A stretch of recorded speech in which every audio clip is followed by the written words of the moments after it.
नमस्कार, welcome to एक serviceman India YouTube channel. जैसे कि आपने थंबनेल में देखा, ECHS कार्ड होल्डर्स को 1000 रुपीज़ पर मंथ फिक्स्ड मेडिकल अलाउंस मिल रहा है। सो आज का जो विषय है, किन ECHS कार्ड होल्डर्स को मिलेगा ये फिक्स्ड मेडिकल अलाउंस और किन को नहीं मिलेगा, और जिनको मिलेगा क्या क्राइटेरिया होना चाहिए और कैसे अप्लाई करेंगे, ये सारी जो प्रोसेस है, ये प्रोसेस आज इसमें डिस्कस करेंगे। पर मेन वीडियो में जाने से पहले आप सबसे रिक्वेस्ट है, अगर आप इस चैनल को अभी तक सब्सक्राइब नहीं किया तो ज़रूर सब्सक्राइब करें, लाइक करें, शेयर करें, ताकि इन्फॉर्मेशन ज़्यादा से ज़्यादा लोगों तक पहुंच पाए। सो फ्रेंड्स, जैसे कि आप जानते हैं 2003 का बाद ECHS मेंबरशिप लेना सभी एक सर्विसमैन के लिए ज़रूरी हो गया। यानी कि 1 अप्रैल 2003 का बाद जो भी रिटायर हुए हैं उनके लिए ECHS मेंबरशिप कंपलसरी है। चाहे आपके आसपास कोई ECHS का सुविधा हो या ना हो, आपको ECHS का जो कंट्रीब्यूशन है वो पे करना ही है और आपको मेंबरशिप लेना ही पड़ता है। पर ऐसे देखा गया बहुत सारे एक सर्विसमैन हैं जिनके आसपास में कोई ECHS पॉलीक्लिनिक का सुविधा नहीं है। जहाँ पे है वो घर से काफ़ी दूर है, वहाँ तक आके ट्रीटमेंट कराना पॉसिबल नहीं है। यानी कि आप अगर ट्रीटमेंट कराने के लिए आते हैं तो आपका कन्वेंस चार्जेस इतना पड़ जाता है, आपका रहने का खर्चा ये सब मिलाकर इतना पड़ जाता है। उससे आप अगर लोकली ट्रीटमेंट कराओगे तो सस्ता पड़ता है। तो इस सिचुएशन में देखा गया कि ECHS का जो मेंबरशिप है उनके लिए बिल्कुल ही बेनिफिशियल नहीं है। तो इस केस को कई बार department of ex serviceman welfare के पास एड्रेस किया गया, ग्रीवेंसेस लॉन्च हुए और फिर गवर्नमेंट ऑफ इंडिया ने एक सॉल्यूशन ढूंढा, वो है फिक्स्ड मेडिकल अलाउंस। 1 नवंबर 2018 को गवर्नमेंट ऑफ इंडिया ने एक ऑर्डर जारी किया, जैसे कि आप स्क्रीन पे देख सकते हैं। जो order department of ex serviceman welfare की तरफ से chief of army staff, naval staff and air staff सभी का पास, और इसका हेडलाइंस है grant of fixed medical allowance to ex serviceman pensioners and ex serviceman family pensioners who are ECHS members and residing in districts not covered by ECHS polyclinic / armed forces hospital / MI room upgraded to accommodate ESMs। यानी कि जो एक serviceman है जिनके आसपास में कोई ECHS या आर्म्ड फोर्सेस हॉस्पिटल या फिर MI रोम का कोई सुविधा नहीं है, उनके लिए फिक्स्ड मेडिकल अलाउंस का बंदोबस्त किया गया। और वो जो अलाउंस है 7 CPC का हिसाब से, आज का हिसाब से आपको हर महीना 1000 रुपीज़ पर मंथ आपको मिलेगा। तो ये कैसे मिलेगा आपको, इस लेटर में आगे देखेंगे। जैसे कि आप लेटर में देख सकते हैं कि मिनिस्ट्री ऑफ डिफेंस का जो लेटर है 30 दिसंबर 2002, इसमें ये था कि सबके लिए जो है ECHS फैसिलिटीज़ कंपलसरी था, जो कि 1 अप्रैल 2003 का बाद रिटायर कर रहे हैं। और उससे पहले वाले जो लोग थे जो पहले रिटायर कर चुके, उनके लिए ऑप्शन था या तो फिर आप फिक्स्ड मेडिकल अलाउंस ले लें या फिर आप ECHS मेंबरशिप बने। दोनों में से कोई एक ऑप्शन आपको चूज़ करना होगा।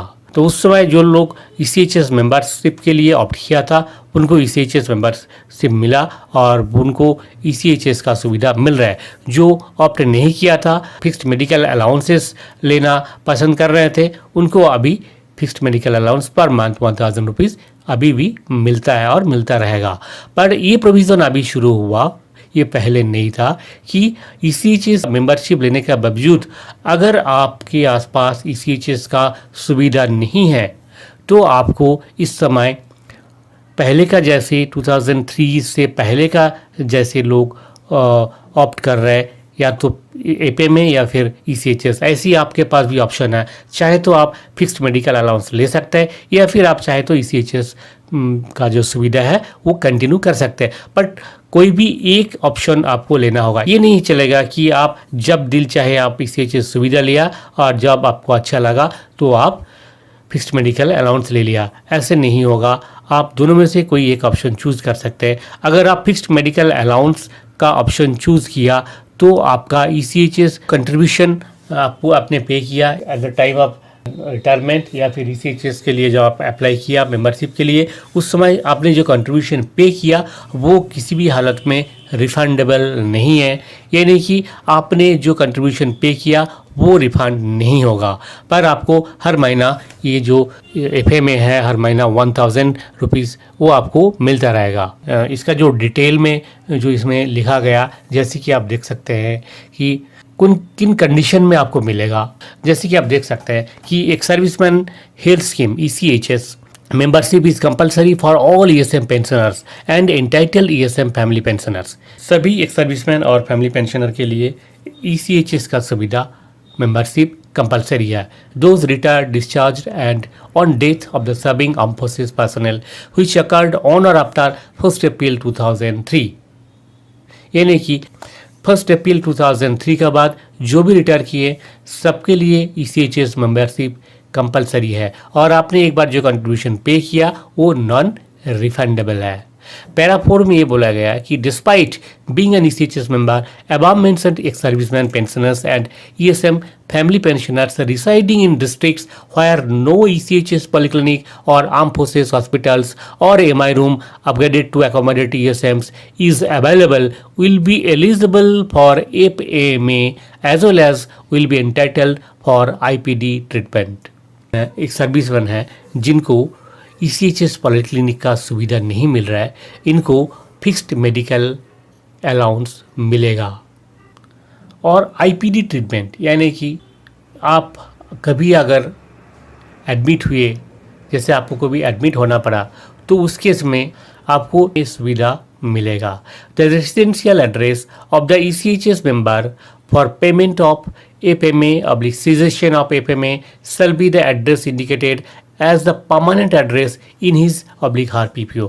आपका PPO में जो एड्रेस है उस हिसाब से ये तय किया जाएगा कि आपका जो एरिया है वो एरिया अंडर FMA पड़ रहा है या नहीं। इसके लिए एक लिस्ट दिया हुआ है, डिस्ट्रिक्ट का लिस्ट है, स्टेट वाइज डिस्ट्रिक्ट वाइज एक लिस्ट आपको आगे मिलेगा, जहाँ पे आप देख सकते हैं कि आप जिस स्टेट में जिस डिस्ट्रिक्ट में रह रहे हैं FMA के लिए एलिजिबल है या नहीं।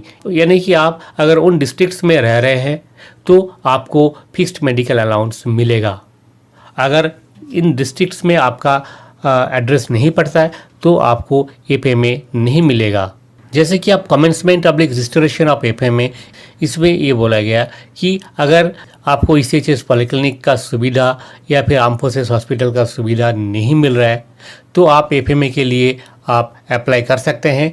अप्लाई आपको करना पड़ेगा थ्रू आपका PDA पेंशन डिसबर्सिंग एजेंसी, यानी कि आपका जो बैंक है, बैंक का through authorised pension disbursing bank, आपका बैंक का थ्रू आपको अप्लाई करना पड़ेगा। कैसे अप्लाई करेंगे? By submitting an application in the prescribe format to the nearest station headquarter in triplicate. आपको ये अप्लाई करना पड़ेगा स्टेशन हेडक्वार्टर में 3 कॉपी, इसका जो निर्धारित फॉर्म है वो फॉर्म फिलअप करके आपको स्टेशन हेडक्वार्टर में देना पड़ेगा। स्टेशन हेडक्वार्टर उस फॉर्म को स्क्रूटिनाइज करेंगे और आपका रेजिडेंशियल एड्रेस जो है आपका वो वेरीफाई करेंगे। आप जहाँ पे रह रहे हैं उस डिस्ट्रिक्ट में एक्चुअली कोई ECHS सुविधा है या नहीं, और आपके लिए FMA एप्लीकेबल है या नहीं, आप ऑथराइज है कि या नहीं।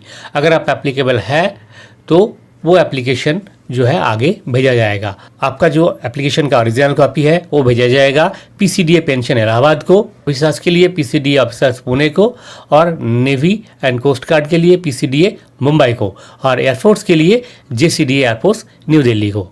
और आपका जो डुप्लीकेट कॉपी है ये कॉपी भेजा जाएगा रीजनल सेंटर ECHS को। आपका जो डाटाबेस है वहाँ पे अपडेट होगा और इनका थ्रू फर्दर आपका रिकॉर्ड ऑफिस में पहुंचेगा। और तीसरा जो कॉपी है triplicate copy will be return to the ESM by the station headquarter duly endorsed with verification of district as per format. आपने जो 3 कॉपी एप्लीकेशन जमा किया था उनमें से एक कॉपी आपको रिटर्न मिलेगा ड्यूली वेरीफाइड कि आपका डिस्ट्रिक्ट में FMA ऑथराइज है। वो वेरीफाई होने के बाद आपको एक कॉपी वापस मिलेगा।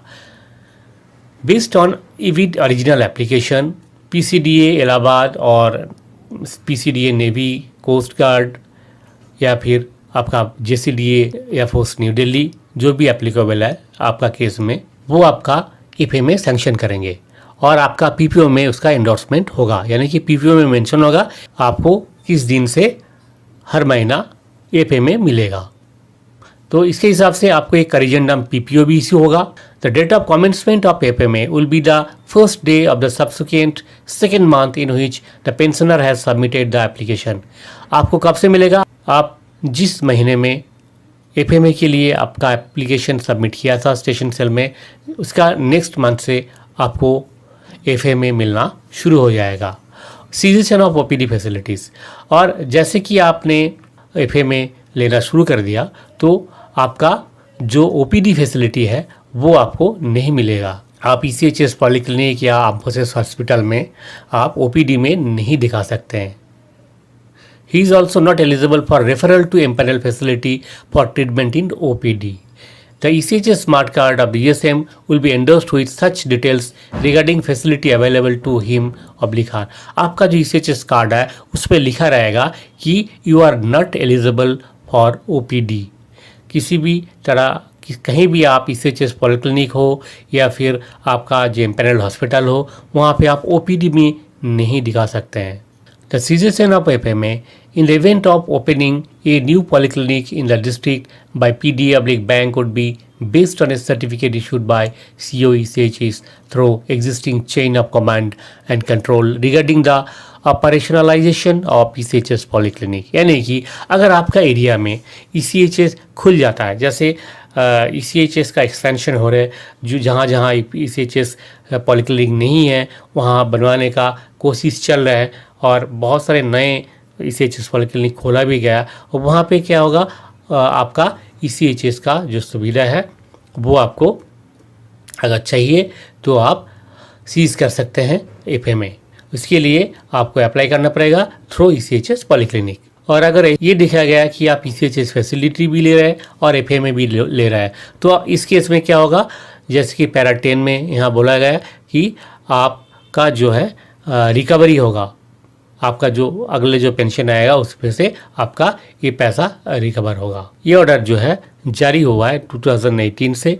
2018 से 18 के बाद जो भी इस कंडीशन का तहत आप अप्लाई करना चाहते हैं आप अप्लाई कर सकते हैं, पर ये चीज़ आपको ध्यान में रखना होगा कि आप दोनों चीज़ अवेल ना करें, यानी कि आप एफएमए भी ले रहे हैं और आप ECHS पॉलीक्लिनिक का सुविधा भी ले रहे हैं। ये दोनों चीज़ जो है सिमल्टेनियसली नहीं मिलेगा, आपको कोई भी एक चीज़ ऑप्ट करना पड़ेगा। अब देखते हैं कि कौन कौन सा वो डिस्ट्रिक्ट है जहाँ का रहने वालों को फिक्स्ड मेडिकल अलाउंस मिलेगा। जैसे कि आप स्क्रीन पे देख सकते हैं लिस्ट ऑफ डिस्ट्रिक्ट, जहाँ पे आप देख सकते हैं अंडमान निकोबार में 2 डिस्ट्रिक्ट है और आंध्र प्रदेश में 1 है, अरुणाचल प्रदेश में 18 है, इसी तरह आसाम में 21 डिस्ट्रिक्ट है, बिहार में 20 डिस्ट्रिक्ट है, जो लिस्ट आप देख सकते हैं, और छत्तीसगढ़ में 23 डिस्ट्रिक्ट है, और दादरा नगर हवेली में 1, दमन दीव में 2, दिल्ली में 5, गुजरात में 26 ऐसे डिस्ट्रिक्ट है जहाँ के रहने वाले ये सुविधा ले सकते हैं। और हरियाणा में 1 ही केवल डिस्ट्रिक्ट है, हिमाचल प्रदेश में 2 डिस्ट्रिक्ट है, जम्मू एंड कश्मीर में 9 डिस्ट्रिक्ट है, झारखंड का 16 डिस्ट्रिक्ट है, झारखंड का जो लिस्ट आप देख सकते हैं, और कर्नाटका का भी 16 डिस्ट्रिक्ट है, लक्षद्वीप का 1 डिस्ट्रिक्ट है, मध्य प्रदेश का 39 डिस्ट्रिक्ट है जो कि ECHS कवर नहीं है, जहाँ के लोग एफएमए ले सकते हैं। और इसके अलावा भी आप जैसे देख सकते हैं कि महाराष्ट्र का 12 डिस्ट्रिक्ट है, मणिपुर का 13 डिस्ट्रिक्ट है, और ये जो और मेघालय का 10 डिस्ट्रिक्ट है, मिजोरम का 6 डिस्ट्रिक्ट है, नागालैंड का 8 डिस्ट्रिक्ट है, उड़ीसा का 21 डिस्ट्रिक्ट है जहाँ पे ECHS सुविधा नहीं है वो लोग एफएमए ले सकते हैं। ऐसे ही पुडुचेरी का 3 डिस्ट्रिक्ट, राजस्थान का 11 डिस्ट्रिक्ट है जहाँ पे ये सुविधा नहीं है और आप एफएमए ड्रॉ कर सकते हैं। ऐसे ही देख सकते हैं सिक्किम का 3 है, तमिलनाडु का 8 डिस्ट्रिक्ट है, तेलंगाना का 25 डिस्ट्रिक्ट है, और त्रिपुरा का 7 डिस्ट्रिक्ट है, और उत्तर प्रदेश का 27 डिस्ट्रिक्ट है,